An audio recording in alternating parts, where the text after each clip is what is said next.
కథ పేరు చేదు చెరుకు తీపి కాకర. ఒకానొకప్పుడు కాకరకాయలు తీయగా బావుండేవి. వాటిని కొరుకుని తినడానికి జనం ఇష్టపడేవాళ్ళు.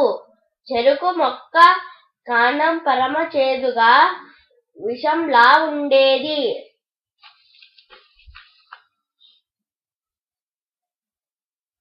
ఓ దేశపు యువరానికి కాకరకాయల తీయని రుచి చాలా ఇష్టం. ఆమె ఉద్యానవనంలో పందిరి వేసి కాకర పాదును పాకించారు.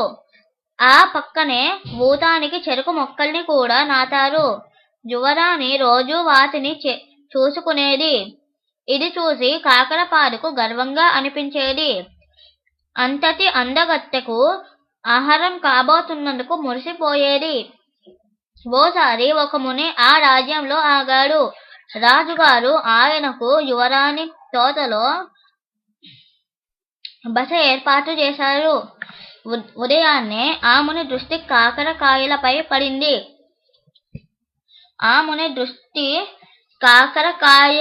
పడింది. అటువంటి కాయలను ఆయన ఎన్నడూ చూసి ఎరగడు. ఆశ్చర్యంతో రుచి చూద్దామనే ఉద్దేశ్యంతో ఒక కాయను తెంపబోయాడు.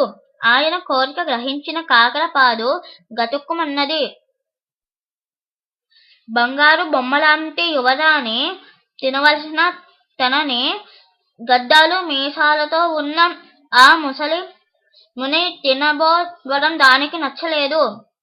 వెంటనే అది, మహానుభావా, మీకు ఆహారం కావడం నాకు సంతోషమే, కాని నేను చాలా చేదుగా ఉంటాను, దయచేసి తినకండి అని అబద్ధమాడింది. ఆ మహాముని చిరునవ్వుతో తథాస్తు అంటూ చెరుకు మొక్కను సమీపించాడు. చెరుకు ఎంతో బాధపడింది. తన ఆకులతో ఎంతో వినయంగా ఆయన పాదాలు తాకింది.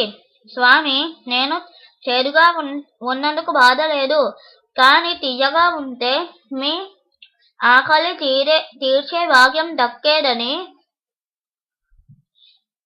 బాధపడుతున్నాను అన్నది. ఆ ముని చిరునవ్వుతో దాని కాండాన్ని నిమిరి, నీ మనసులాగే ఇది తేనెను పోలిన తీపుతో నిండింది, ఇక దిగులెందుకు అన్నాడు. ఇంతతో యువరాణి కాకరకాయలను మునికి సమర్పింపదలచి ఒక కాయను కొరికి చూసింది. వాటి చేదుని అసహ్యించుకుంది. ముని తదాస్తు అనడంతో నిజంగానే చేదుగా మారానని అర్థమైన కాకర మునిని కరుణించమని ప్రార్థించింది. ఆయనకు జాలి కలిగింది. శాపం వెనక్కి తీసుకోలేను, కాని నీ చేదు అనేక వ్యాధులకు గొప్ప ఔషధమవుతుంది. చేదుగా ఉన్న నిన్ను కూర చేసుకుని తినడానికి అందరూ ఇష్టపడతారు అన్నాడు. శాపమే వరమై నందుకు ఊపిరి పీల్చుకుంది కాకరపాదు.